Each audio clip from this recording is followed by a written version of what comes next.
Why does a good, loving God allow bad things to happen to good people? It's one of the oldest, most painful questions in human history. And 3,000 years ago, a man lost everything he had and was left sitting in ashes asking that exact same question. The ancient book of Job claims to grapple with this reality head-on. But here's the shocking part. It never actually gives us a direct answer. Instead, it does something far more profound. It pulls back the curtain on a conversation happening in a realm we cannot see. A conversation that will challenge everything you think you know about why your world falls apart. And it all starts with a bet. Imagine this. Someone walks up to you, looks you dead in the eye, and says, "I bet you $1 million that your house burns down tonight." Your first reaction isn't even fear. It's confusion. What are you talking about? That's impossible. My house isn't going anywhere. But then it happens. That night, your house burns to the ground. Now imagine the next night. The same person shows up in the smoldering ruins and says it again. "I bet another million it happens tomorrow." And it does. Your car is stolen. Your bank account is drained. It feels like a targeted, impossible nightmare. This is exactly what happened to a man named Job. His family, his wealth, his health, his reputation, all of it, gone in a series of sudden, catastrophic blows. And if you've ever felt like the universe itself is betting against you, then this story is for you. So let's jump into Job chapter 1 and set the stage. Verse 6 hits us with a scene that feels more like a cosmic thriller than ancient scripture. Now there was a day when the sons of God came to present themselves before the Lord, and Satan also came among them. Who are these sons of God? Some assume fallen angels, but the text suggests otherwise. In Job 2:1 it says, "The sons of God came to present themselves before the Lord." And in other passages, this language is used for God's divine counsel, his holy angelic beings. Think of it as a heavenly command staff meeting. And then an uninvited guest crashes the party. The word Satan here isn't a name, it's a title. It means the adversary, the accuser, the prosecutor. How did he get in? The text doesn't say. He just appears. And that's the first eerie detail. The accuser has access to the throne room of God. The Lord, seeing him, asks a simple but loaded question. From where do you come? The adversary's answer is dripping with arrogance. The Hebrew word translated come is erav. It means to shine forth or rise up like the sun. He's basically saying, "I've been patrolling the earth, watching everything, and I've come up with some observations." His accusation is rooted in gossip. He's been listening to people talk. He's heard the rumors about this guy, Job. Hey, have you heard about this guy, Job? He's the best. He loves God. He's successful, wealthy, respected. His family is perfect. He's amazing. And the accuser's mind starts working. He comes before God and issues a challenge. He says, "Does Job fear God for no reason?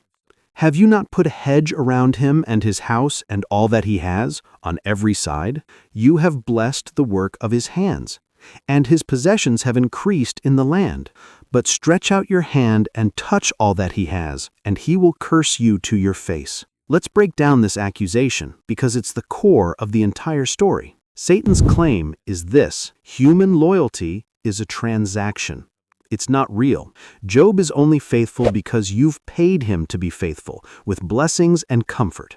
Take away the payment, and you take away the loyalty. And here's the part that should make every single one of us pause. The accusation is right. Think about it. How quickly did Peter, who vowed to die for Jesus, deny him 3 times when things got uncomfortable? We can all be fair weather fans. We can love God when it's easy, follow him when it's convenient, serve him when it's comfortable. Satan isn't just accusing Job.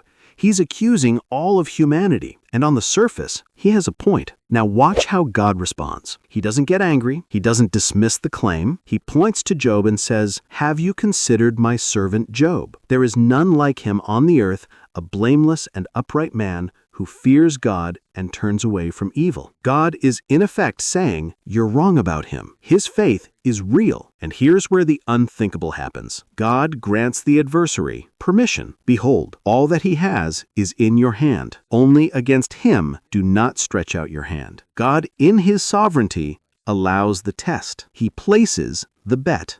What happens next is a whirlwind of devastation. Messengers arrive one after another, each with worse news than the last. Raiders steal his livestock and kill his servants. Fire falls from heaven. A great wind destroys his house, killing all 10 of his children. In a single day, Job is utterly ruined. He tears his robe, shaves his head, falls to the ground, and worships. Naked I came from my mother's womb, and naked shall I return. The Lord gave, and the Lord has taken away. Blessed be the name of the Lord. Satan loses the first bet. Job's faith was not for sale. But the story isn't over. In chapter 2, the adversary returns to the heavenly court. He doubles down. Skin for skin, a man will give all he has for his own life. But stretch out your hand and touch his bone and his flesh, and he will curse you to your face. God allows it again, only forbidding Satan to take Job's life. So Job is afflicted with painful sores from head to toe. He's sitting in ashes, scraping his skin with a piece of broken pottery. And this is where we need to pause. We have to pause for 2 crucial reasons that most people miss. First, notice the progression. The suffering starts with external material loss, but it's the second wave, the personal, physical, and emotional pain, that truly tests him. And then his friends show up, Eliphaz, Bildad, and Zophar. They sit with him in silence for 7 days, and then they speak, and their advice is terrible. They become the accuser's echo on earth.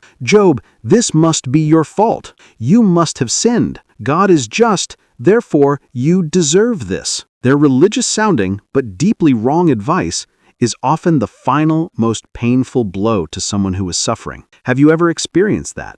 When people who are supposed to help only make you feel more alone and condemned. But here's the twist, the unexpected turn that changes everything. It is their bad advice that finally pushes Job to stop listening to them and to start crying out directly to God. He doesn't suffer in silence. He argues, he pleads, he demands an audience with the Almighty himself. And God answers. We'll get to God's breathtaking response in a future video because it deserves its own deep dive.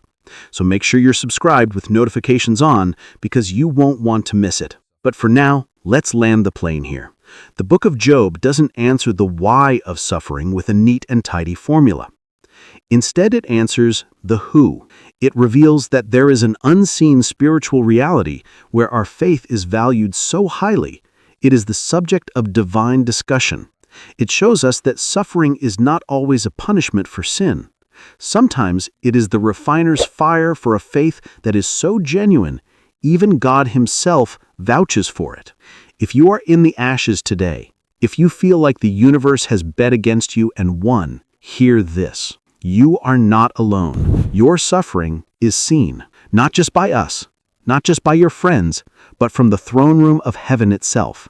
God may, for reasons we cannot understand yet, allow the suffering, but he never abandons you in it. He never leaves you. He never forsakes you. Your honest cries, your questions, your anger, like Job's, are a form of faith. They are a refusal to let go of God, even when you can't see his hand. We know this is a heavy topic. Tell us in the comments, what's the one question about suffering and faith you've always wanted to ask? Let's continue this conversation together. And if you're hurting and need someone to pray for you right now, just type "pray" in the comments. Our community is here to stand with you. Don't forget to subscribe, like, and comment because it's the only way YouTube can recommend to more people. Until next time, keep seeking, even in the ashes.